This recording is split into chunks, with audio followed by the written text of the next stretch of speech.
সকাল বন্ধুরা, কেমন আছো তোমরা সবাই? আশা করছি সবাই ভালো আছো, সুস্থ আছো, আর আমরাও ভালো আছি। আমার আরও একটা নতুন ব্লগে তোমাদের সবাইকে স্বাগত জানাচ্ছি। তোমরা দেখছো Sangeeta kitchen with happy family. তো সকালে উঠেই কিন্তু কিছু কাজকর্ম শেষ করে এখানে চা বসিয়ে দিয়েছি।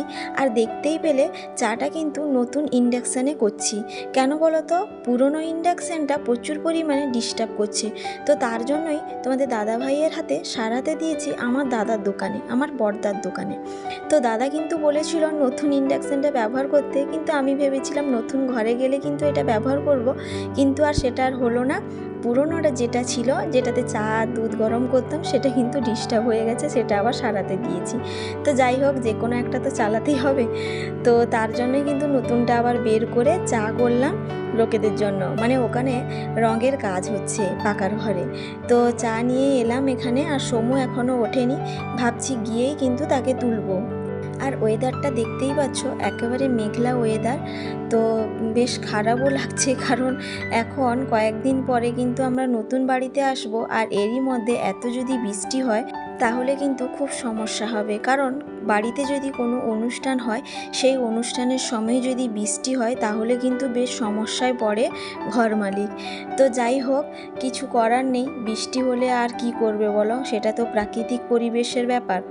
তো যাই হোক, এসে যখন দেখি এখানে কিন্তু রং হচ্ছে, আর এখানে আমি চাটা রেখে দিলাম। তো দাদারা নেমে কিন্তু চা খাবেন। তো দেখতেই পাচ্ছ উপরে রং হচ্ছে, আর এখানে না একটা পেন্টিং করার ইচ্ছে আছে। তো তার জন্যই কিন্তু এখানে আকাশি কালার করা হচ্ছে, মানে এখানে একটু আকাশ টাইপের করা হবে, তো তার জন্য। আর কালকে কিন্তু তোমাদের সঙ্গে সেরকম ভালোভাবে শেয়ার করতে পারিনি, তো তার জন্য আজকে একটু রুমগুলো দেখিয়ে দিচ্ছি। তো প্রথম রুমটা তো দেখলেই গোলাপি কালার হয়েছে, আর এখানেই দেখতেই পাচ্ছ এই যে তাক করা হয়েছে না, এখানে ঠাকুর থাকবেন। আর এদিকে দুই রং করা হয়েছে, মানে সবুজ আর হলুদ কালারের। আর এদিকে দেখতেই পাচ্ছ পেন্টিংয়ের জন্য রংটা করা হচ্ছে, বেশ ভালোও লাগছে জানো তো। তো যাই হোক বন্ধুরা, ওখান থেকে তো চলে এসেছিলাম, তারপর চা খেয়ে নিয়েছি, আর সমুকে তুলেও সমুও ব্রাশ করে খেয়ে নিয়েছে। তো তারপরে রান্নাঘরে চলে এসেছিলাম। তো আজকে মাছ নেই জানো তো। তো কালকে তো মাংস হয়েছিল, সেরকম মাছ নেই, তো তার জন্যই কিন্তু একটু সবজি তরকারি করে নিয়েছি। আর তোমাদের দাদাভাইও সেরকম মাছটা পছন্দ করে না, আর ও টিউশন পড়াচ্ছিল, তো তার জন্য আনতে যেতে পারেনি। আর বাড়ির পাশে যে মাছ বিক্রি করতে আসে, আজকে দেখছি মাছও নিয়ে আসেনি, মানে কপালটাই আজকেই পুরো খারাপ। তো যাই হোক, কিছু করার নেই। তো তার জন্য কিছু সবজি কেটে সবজি দিয়ে একটু চচ্চড়ি করলাম, আর একটু পাতা ভাজা করেছি। পাতাটা একটু সরিষা বাটা, পেঁয়াজ বাটা, লঙ্কা বাটা দিয়ে করেছি। পাতা ভাজাটা না খেতে বেশ ভালো লাগে। আর সব রকম সবজি দিয়ে একটা ঝাল তরকারি মতো করেছি। তো বন্ধুরা, মাছ তো ছিল না। তোমরা ভাবছো মাছ আবার কোথা থেকে এলো, তাই না? তো এই যে ইলিশ মাছটা দেখতে পাচ্ছ, এই ইলিশ মাছটা এসছে দীঘা থেকে। দীঘা বলতে আমাদের বড়দির মেয়ে জামাইয়ের বাড়ি রামনগর। তো ওখানে কিন্তু প্রতি বছর ওরা কিন্তু আমাদের জন্য ইলিশ মাছ দিয়ে পাঠায়। আর তোমরা দেখতেই পেলে প্রায় এক হাতের কাছাকাছি মাছটা। হয়তো ক্যামেরাতে এতটা বোঝা যাচ্ছে না, কিন্তু মাছটা বেশ বড় ছিল। আর আমাদের এমনিতে 3 জনের ফ্যামিলি, কিন্তু এইগুলো অনেক হবে পিস জানো তো। তো কাটি দিলে বুঝতেই পারবে যে কতটা বড় মাছ। তো যাই হোক, এত বড় মাছ কাটতে আমার কিন্তু প্রচুর পরিমাণে অসুবিধেই হয়েছিল, কারণ আমি এত বড় মাছ কাটি না কোনো দিন। আর আমি তোমাদের দাদা ভাই মাছ আনলে কিন্তু বলি যে মাছটা কিন্তু বাজার থেকে কেটে আনবে। আসলে আমি সেরকম বাবার বাড়িতে মাছ টাছ কাটতাম না, সবই কিন্তু মাই করতো বেশিরভাগই। আর বৌদিরাও ছিল, রান্না টান্না করতাম ঠিক আছে, কিন্তু মাছ টাছ কাটাতে আমি এতটা এক্সপার্ট নই। তো যাই হোক, কষ্ট করে কিন্তু আঁশটা ছাড়াচ্ছি। আর যেহেতু চান করে নিয়েছিলাম না, তো আঁশ ছাড়াতেও একটা বিরক্তও লাগছিল। কিছু করার নেই, মাছটা তো খেতে হবে। তো যাই হোক, মাছটা আঁশ ছাড়াতে গিয়ে প্রচুর পরিমাণে কষ্ট পাচ্ছিলাম। তারপরে আবার না চামচ নিয়ে এলাম। তো চামচ দিয়ে ছাড়াতে গিয়ে দেখলাম বেশ ভালো করে ছাড়িয়ে নিতে পারছি। তো তার জন্যই কিন্তু চামচটা ব্যবহার করলাম, বেশ ভালো হলো। মানে চামচ দিয়ে ছাড়াতে বেশ সুবিধেও হয়, এই প্রথম জানলাম। তো যাই হোক, বড় মাছ তো সেভাবে কোনো দিন কাটি না, আর এখানে থাকলে দিদিরা কেটে দিত। তো যাই হোক, আজকে আমাকে বাধ্য হয়ে কাটতে হচ্ছে। তো যাই হোক, মাছটা না আঁশ ছাড়িয়ে নেওয়ার পর আমি ভালো করে ধুয়ে নিচ্ছি। আগেকার দিনে মা ঠাকুমারা বলতো ইলিশ মাছ নাকি কেটে ধুতে নেই, কিন্তু আমরা এখন কিছু হোক না হোক মাছটা কেটে না ধুলে সে কেমন যেন লাগে, ভালো লাগে না। তো তার জন্যই কিন্তু মাছটা আগে ধুয়েছি ঠিকই, কিন্তু আরও একবার কেটে ধুয়ে নেব। তো ভালো করে কিন্তু আমি পরিষ্কার করে নিয়েছি মাছটা। এখন ভালো করে আমি কেটে নেব মাছটা, আর কাটলেই কিন্তু দেখতে পাবে কত পিস হচ্ছে। আর মাছটা কিন্তু বেশ বড়, বেশ ভারীও ছিল। আর এই মাছগুলো না ওদের বাড়িতে অনেকগুলো মাছ কিনেছে, মানে প্রায় 11,000, ওরা বলছিল প্রায় 11,000 টাকার মাছ কিনেছে, এবং সবার বাড়িতে মানে সব আত্মীয় স্বজনের বাড়িতে দিয়েছে। আমাদের এখানে 3 জন ফ্যামিলি থাকি, তো তার জন্য 3 জন ফ্যামিলিতে 3টে মাছ দিয়ে পাঠিয়েছে। তারপর ওদের পিসিমণি বলো, মাসিমা বলো, সবার বাড়িতেই কিন্তু মাছ দিয়ে পাঠিয়েছে। আর মাছটা কিন্তু বেশ বড় ছিল। আর আমাদের এদিকে সেরকম বড় মাছ আসে না, আর আমাদের এদিকে আসলেও না মাছ প্রায় 1,500 বা 1,500-এর উপরে দাম নিয়ে নেয়। আর এই সব মাছগুলো যে দেখতেই পাচ্ছ, এই মাছগুলো না ওরা কিন্তু 900 টাকা করে কিনেছে, মানে খুব অল্প দামে। আসলে দীঘা থেকে একেবারে ডাইরেক্ট এনেছে, তো তার জন্যই কম পড়েছে। আর আমরা এখানে কিনলে অনেক টাকা পড়ে যায়, মানে প্রায় ডবলের কাছাকাছি পড়ে যায়। তো তার জন্যই সেভাবে এখানে মাছটা কেনা হয় না, বড় মাছ, ছোট মাছগুলোই কেনা হয় আমাদের এখানে। তো যাই হোক, মেয়েকে দীঘার সাইডে দেওয়া হয়েছে বলে মাছটা বেশ ভালোভাবে খেতেও পারা যাচ্ছে। তো যাই হোক, মেয়ে জামাইয়ের বাড়ি থেকে মাছটা যে দিয়ে পাঠিয়েছে, দেখতেই পাচ্ছ কতগুলো পিস হয়েছে। তো যাই হোক, এখন না মাছগুলোকে রেখে দেব, এখন আর রান্না করব না ভাবছি, কারণ দুপুরের জন্য তো রান্না হয়ে গেছে আমাদের। তো ভাবছি ইলিশ মাছের একটু ভাপা করে রেখে দেব রাতের জন্য। তো বন্ধুরা, এখন খেতে বসে গেছি, আর সমু খাচ্ছে মটর তরকারি দিয়ে মুড়ি, কারণ তার বড় মার ঘরের মটর তরকারি হয়েছিল, তো সেটা দিয়েছে। তো খাওয়া দাওয়া শেষ করে নতুন ঘরে যাচ্ছি একটু কি রং হয়েছে না হয়েছে দেখার জন্য। তো রং যিনি করছেন ওই দাদাভাই, তোমাদের দাদাভাইকে ফোন করেছিল যে একবার বৌদিকে এসে দেখে যেতে বলো যে রংটা ঠিকঠাক হচ্ছে কি না।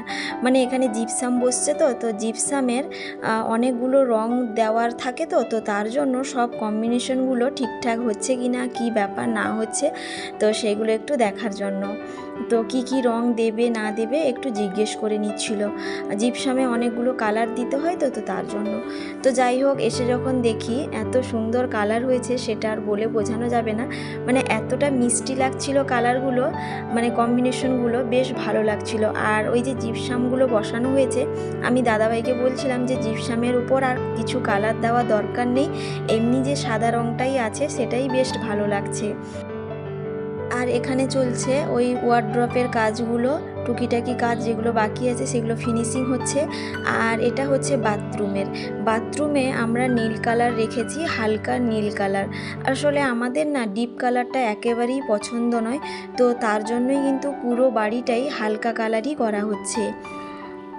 তো যাই হোক, তারপর চলে এলাম আমাদের রুমে, মানে আমরা যে রুমে থাকবো সেই রুমের যে কালারটা বলা হয়েছিল, তো সেই রুমের কালারটা এতটা পরিমাণ মিষ্টি লাগছে সেটা আর বলে বোঝাতে পারবো না। তো প্রথমে কিন্তু ভেবেছিলাম যে এতটা হয়তো ভালো লাগবে না, কিন্তু কালার হয়ে যাওয়ার পর রুমগুলো এতটা সুন্দর লাগছে যে মনে হচ্ছে যেন এক্ষুনি চলে আসি। তো যাই হোক, এখানে তোমাদের দাদা ভাই মিস্ত্রিবাবু কিছু কথা বলছিলেন যে কি রং দেওয়া হচ্ছে না হচ্ছে ওই রকমই।